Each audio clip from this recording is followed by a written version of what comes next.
ದೆಹಲಿಯಲ್ಲಿ 40ಕ್ಕೂ ಹೆಚ್ಚು ಶಾಲೆಗಳಿಗೆ ಬಾಂಬ್ ಬೆದರಿಕೆಯ ಕರೆಗಳು ಬಂದಿರೋದರ ಡೀಟೇಲ್ಸ್ ಲಭ್ಯ ಆಗ್ತಾ ಇದೆ. ಪ್ರಮುಖವಾಗಿ $30,000 ಅನ್ನ ಕೊಡಲಿಲ್ಲ ಅಂದ್ರೆ ಬಾಂಬ್ ಅನ್ನು ಸ್ಫೋಟಿಸುವಂತಹ ಬೆದರಿಕೆಯ ಇಮೇಲ್ ಬಂದಿದೆ. ಇಮೇಲ್ ಮುಖಾಂತರ ಬಾಂಬ್ ಬೆದರಿಕೆಯ ಕರೆಗಳು ಬಂದಿರೋದು, ಥ್ರೆಟ್ ಆಗಿರೋದು.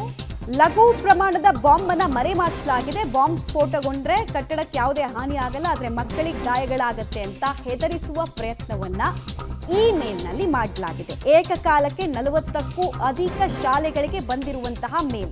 ನಿಮಗೆ ನೆನಪಿರಬಹುದು, ಬೆಂಗಳೂರಿನಲ್ಲೂ ಕೂಡ ಕೆಲ ತಿಂಗಳ ಹಿಂದೆ ಇದೇ ರೀತಿ ಆತಂಕದ ವಾತಾವರಣ ನಿರ್ಮಾಣ ಆಗಿತ್ತು. ಈಗ ದೇಶವ್ಯಾಪಿ ಇದು ಹಬ್ತಾ ಇದೆ. ಮತ್ತೆ ಅದನ್ನ ತನಿಖೆ ಮಾಡಿದಾಗ ಅದು ಪ್ರಾಕ್ಸಿ ವೆಬ್ಸೈಟ್ಗಳನ್ನ ಯೂಸ್ ಮಾಡಿಕೊಂಡು ಕಳಿಸಿರುವಂತಹ ಮೇಲ್ ಅನ್ನೋದು ಗೊತ್ತಾಗ್ತಾ ಇದೆ. ಹೀಗಾಗಿ ಯಾರು ಈ ಕುಕೃತ್ಯವನ್ನ ಮಾಡ್ತಾ ಇದ್ದಾರೆ ಅವ್ರನ್ನ ಹಿಡಿಯೋದು ಕೂಡ ಪೊಲೀಸರಿಗೆ ದೊಡ್ಡ ಸವಾಲಿನ ಕೆಲಸ ಆಗಿದೆ.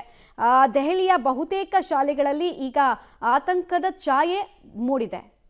ಅಫ್ಕೋರ್ಸ್ ಅಲ್ಲಿ ಬಾಂಬ್ ನಿಷ್ಕ್ರಿಯ ದಳದವರ ಆಗಮನ ಆಗಿರುತ್ತೆ, ಪೊಲೀಸ್ ಅಧಿಕಾರಿಗಳ ಆಗಮನ ಆಗಿರುತ್ತೆ. ಒಂದು ಕಡೆಗೆ ಸೆಕ್ಯೂರಿಟಿಯನ್ನು ಕೂಡ ಅತಿ ಹೆಚ್ಚು ಮಾಡಿರ್ತಾರೆ, ಬ್ಯಾರಿಕೇಡ್ಗಳನ್ನು ಹಾಕಿ ಯಾವುದೇ ಪೋಷಕರು ಅಥವಾ ಮಕ್ಕಳು ಅದನ್ನು ದಾಟದಂತೆ ನೋಡ್ಕೊಳ್ತಾರೆ. ಆದರೂ ವಿನಾಕಾರಣ ಆತಂಕ ಸೃಷ್ಟಿ ಆಗ್ತಾ ಇದೆ. ಈ ಬಾರಿ ಬೆದರಿಕೆ ಮೇಲ್ ಹಾಕಿರೋರು $30,000 ಕೊಡಿ ಅಂತ ಕೇಳ್ತಾ ಇದ್ದಾರೆ. $1 $84 ಅಂತರಲ್ಲಿ ಅವ್ರು ಎಷ್ಟು ಡಿಮ್ಯಾಂಡ್ ಇಟ್ಟಿದ್ದಾರೆ ಅಂತ ನೀವು ಅಂದಾಜು ಮಾಡ್ಕೊಳ್ಬಹುದು.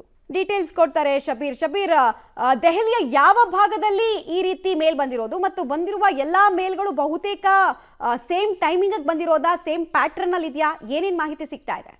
ಹೌದು, ದೆಹಲಿಯ ಪ್ರಮುಖ ಪ್ರದೇಶಗಳಲ್ಲಿರುವಂತ ಎಲ್ಲಾ ಶಾಲೆಗಳಿಗೂ ಕೂಡ ಬಾಂಬ್ ಬೆದರಿಕೆ ಬಂದಿರುವಂತದ್ದು. ಇಮೇಲ್ ಮೂಲಕ ಬಾಂಬ್ ಬೆದರಿಕೆಯನ್ನ ಹಾಕಲಾಗಿದೆ. ಎಲ್ಲಾ ಬಾಂಬ್ ಬೆದರಿಕೆ ಅಂದ್ರೆ ಎಲ್ಲ ಇಮೇಲ್ಗಳಲ್ಲೂ ಕೂಡ ಒಂದೇ ಪ್ಯಾಟರ್ನ್ ಅನ್ನ ಇಲ್ಲಿ ಅಳವಡಿಸಿರುವಂತದ್ದನ್ನ ಕೂಡ ನಾವು ಗಮನಿಸಬಹುದು. ಮುಖ್ಯವಾಗಿ ಹೇಳಿರುವಂತದ್ದು $30,000 ಅನ್ನ ನಮಗೆ ಕೊಡಬೇಕು, ಇಲ್ದಿದ್ರೆ ನಾವು ಬಾಂಬ್ ಸ್ಫೋಟಿಸ್ತೀವಿ ಅನ್ನುವಂತ ಬೆದರಿಕೆಯನ್ನು ಹಾಕಿರುವಂತದ್ದು.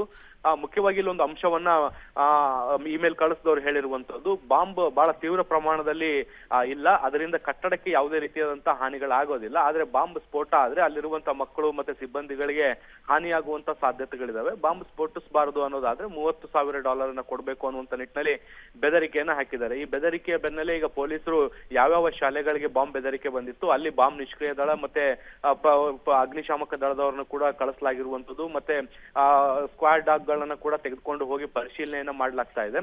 ಈವರೆಗೂ ಕೂಡ ಯಾವುದೇ ಶಾಲೆಯಲ್ಲಿ ಆತಂಕಕಾರಿ ವಸ್ತು ಅಥವಾ ಸ್ಫೋಟಕ ವಸ್ತುಗಳು ಪತ್ತೆಯಾಗಿಲ್ಲ ಅನ್ನುವಂಥದ್ದು ಕೂಡ ವರದಿ ಆಗ್ತಾ ಇದೆ. ಹೀಗಾಗಿ ಇದು ಒಂದು ಹುಸಿ ಬಾಂಬ್ ಬೆದರಿಕೆ ಕರೆ ಇರ್ಬೋದು ಅನ್ನುವಂತಹ ನಿರ್ಧಾರಕ್ಕೂ ಕೂಡ ಬರಲಾಗ್ತಾ ಇದೆ. ಮಮತಾ, ರೈಟ್. ಧನ್ಯವಾದ ಶಬೀರ್ ತಮ್ಮ ಮಾಹಿತಿಗಾಗಿ.